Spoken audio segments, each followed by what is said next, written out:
All right, so Motorola just dropped its new mid-range phone, the Moto Edge 60 Neo. And whenever a new phone comes out, there's always one big question that really matters. Yeah, what's actually new? Are we looking at a real, genuine upgrade that's worth your hard-earned cash?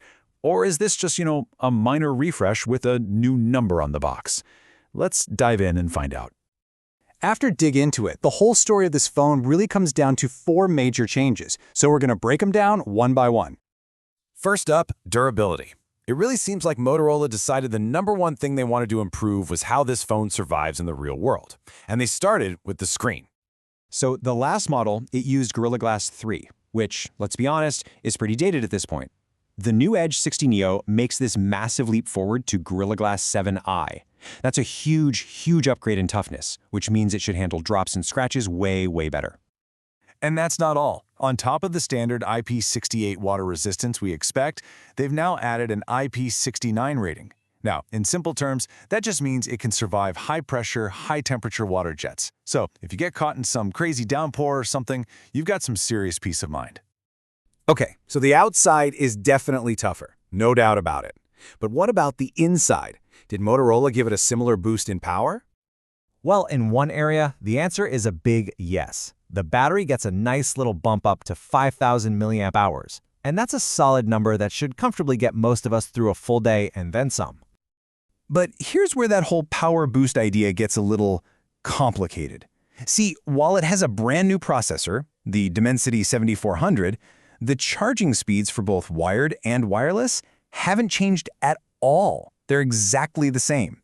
So you're getting a new engine, but it refuels at the exact same pace as last year's model. So you might be asking, why upgrade the chip then? Well, it looks like Motorola is playing the long game here. This new Dimensity processor is most likely there to power a whole suite of Moto AI features that are coming down the line, making the phone smarter over time. Okay, so those are the big upgrades.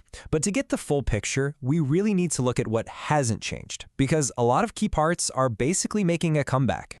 And this is a big one. The display, while it's still great, is the exact same panel as last year. But maybe more importantly, the entire camera system is identical. Same main sensor, same ultrawide, same telephoto. The key takeaway here, don't buy this phone expecting a major upgrade in your photos. All right, let's put it all together. We've seen the upgrades and we've seen what stayed the same. So the real question is, when you weigh it all up, what kind of phone are you actually left with? So here's the final tally. The upgrades are all about practicality. A much tougher screen, better water resistance, and a bigger battery. And yet, that new chip points to some future AI features.